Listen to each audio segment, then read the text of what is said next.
ಅಮ್ಮ ಇಲ್ಲೇ ಇದ್ದಾಳೆ. ಹೌದಮ್ಮ, ನಾನೇ ನಿಮ್ಮಮ್ಮ. ನಾನು ನಿನ್ ಬಿಟ್ಟು ಹೋಗಲ್ಲ ತಾಯಿ, ನಿನ್ ಬಿಟ್ಟು ಹೋಗೋದೇ ಇಲ್ಲ.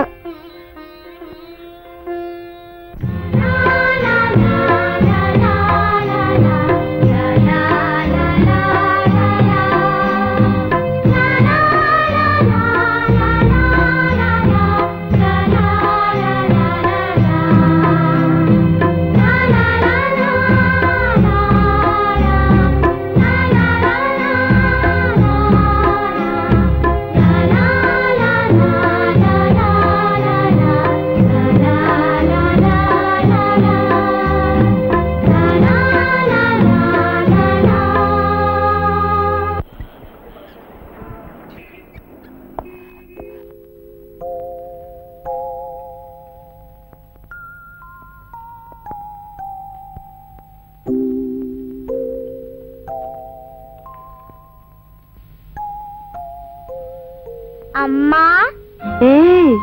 ಎದ್ಬಿಟ್ಯಾ? ನಾನ್ ಬಂದಿದ್ದೀನಿ ಹೇಗೆ ಗೊತ್ತಾಯ್ತು? ನಿನ್ನ ಹೆಜ್ಜೆ ಶಬ್ದ ನಂಗೆ ಗೊತ್ತಾಗಲ್ವಾ? ಮೊದ್ಲು ನಿನ್ನೆ ನೋಡ್ಬೇಕು ಅಂತ ನಾನ್ ಕಣ್ಮುಚ್ಕೊಂಡ್ ಮಲ್ಗಿದ್ದೆ. ಓಯ್ ಕಳ್ಳಿ, ನಿನಗೆ ನಿದ್ದೆ ಡಿಸ್ಟರ್ಬ್ ಮಾಡಬಾರ್ದು ಅಂತ ನಾನು ಸುಮ್ನೆ ಕಾಯ್ತಾ ನಿಂತಿದ್ರೆ ಎಷ್ಟೇ ಆಗ್ಲಿ ಅಮ್ಮನ್ ಮಗಳಲ್ವಾ?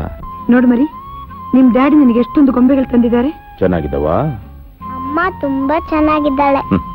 ನಿಮ್ಮ ಅಮ್ಮನಿಗೆ ನಮ್ಮ ಮಹಾಲಕ್ಷ್ಮಿ ಇದ್ದಾಗಿದ್ದಾರೆ. ಡಾಕ್ಟರ್, ಇನ್ನೆಷ್ಟು ದಿವಸ ರಮ್ಯಾಲಿರ್ಬೇಕು? ಓಕೆ, ಮನೆ ಕರ್ಕೊಂಡು ಹೋಗ ಅರ್ಜೆಂಟ. ಅಮ್ಮ, ನೀನ್ ಯಾವಾಗಮ್ಮ ಡಾಕ್ಟರ್ ಆದೆ? ಯಾವಾಗ? ದೇವ್ರ ಹತ್ರ ಹೋಗಿದ್ದೆಲ್ಲ ಅವಾಗ್ಲಾ? ಹೌದು, ನಿನಗೆ ಹುಷಾರಿಲ್ಲ ಅಂತ ಗೊತ್ತಾಯ್ತು, ಆವಾಗ ಡಾಕ್ಟರ್ ಆಗ್ಬಿಟ್ಟು ಬಂದ್ಬಿಟ್ಟೆ. ಇವಳ ಹತ್ರ ಮಾತಾಡ್ತಾರೆ, ರೌಂಡ್ಸ್ ಹೋಗ್ಬಿಟ್ಟು ಬರ್ತೀನಿ. ಅಮ್ಮ, ಏನಮ್ಮ? ನಾನು ರೌಂಡ್ ಆಟಕ್ ಬರ್ತೀನಮ್ಮ. ರೌಂಡ್ ಆಟ ಅಲ್ಲ ಮರಿ, ಎಲ್ಲಾ ವಾರ್ಡ್ಸ್ ನಲ್ಲೂ ಪೇಷಂಟ್ಸ್ ಇರ್ತಾರಲ್ಲ, ಅವ್ರನ್ನೆಲ್ಲ ನೋಡಿ ಔಷಧಿ ಕೊಟ್ಬಿಟ್ಟು ಬರ್ತೀನಿ ಅಂದೆ. ಆಗ್ಲಿ, ನಾನು ಬರ್ತೀನಿ. ನನ್ ಜೊತೆ ಅಷ್ಟು ದೂರ ನಡ್ಕೊಂಡ್ ಬಂದ್ರೆ ನೀನ್ ಸುಸ್ತಾಗ್ಬಿಡ್ತೀಯ. ನಿಂಗ್ ಮಾತ್ರ ಸುಸ್ತಾಗಲ್ವಾ? ನಾನ್ ಡಾಕ್ಟರ್, ನನಗೇನು ಸುಸ್ತಾಗಲ್ಲ. ನಿಂಗೆ ಮಾತು ಹೆಚ್ಚಾಯ್ತು. ರಮ್ಯಾ, ನಿನಗೆ ಬೇಜಾರಾಗತ್ತೆ ಅಂತ ಹೇಳ್ತಿದ್ಯಲ್ಲ, ನೋಡು ನಿನ್ಗೋಸ್ಕರ ಟೇಪ್ ರೆಕಾರ್ಡರ್ ತಂದಿದ್ದೀನಿ. ಇದ್ರಲ್ಲಿ ನಿನ್ಗೆ ಇಷ್ಟವಾದ ಹಾಡು. ಏನ್ ಸಾರ್, ಬೊಂಬೆ ಅಂಗಡಿನೇ ಹೊತ್ಕೊಂಡು ಬಂದ್ಬಿಟ್ಟಿದ್ದೀರಾ? ತಗೊಳಪ್ಪ, ಒಂದೆರಡು ನಿನ್ ಮಕ್ಳಿಗಾಗತ್ತೆ. ಅಯ್ಯೋ, ನನಗ್ ಮಕ್ಕಳೇ ಇಲ್ಲ ಸಾರ್. ಈ ಸಂಬಳ ನಂಬ್ಕೊಂಡು ಮದುವೆ ಮಾಡ್ಕೊಂಡ್ಬಿಟ್ಟೆ. ಇನ್ನು ಮಕ್ಕಳು ಬೇರೆ ಆಗ್ಬಿಟ್ಟಿದ್ರೆ ಸಾರ್, ಬೊಂಬೆ ಬದಲು ಕಾಸು. ಶುರು ಸರಿ ತಗೋ. ಆಯ್ತು ತಗೊಳಪ್ಪ. Tape record. ಟೇಪ್ ರೆಕಾರ್ಡ್ರು ತರ್ಲೆ ಅವನು. ಹೌದಾ?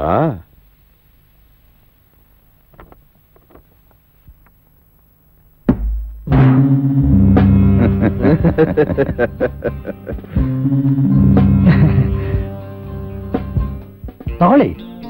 ಹಾಸ್ಪಿಟಲ್ಗೆ ಡೊನೇಷನ್ ಅಲ್ಲ, ನಿಮ್ ಕೆಲ್ಸಕ್ಕೆ ಕಮಿಷನ್. ಕಮಿಷನ್ ಸಾಲದು ಅಂದ್ರೆ ಪ್ರಮೋಷನ್ ಕೊಡ್ಸೋಣ. ಈ ಸಾವುಕಾರ ಸೂರಯ್ಯನ ಮಾತು ಅಂದ್ರೆ ಶಾಸನವೇ.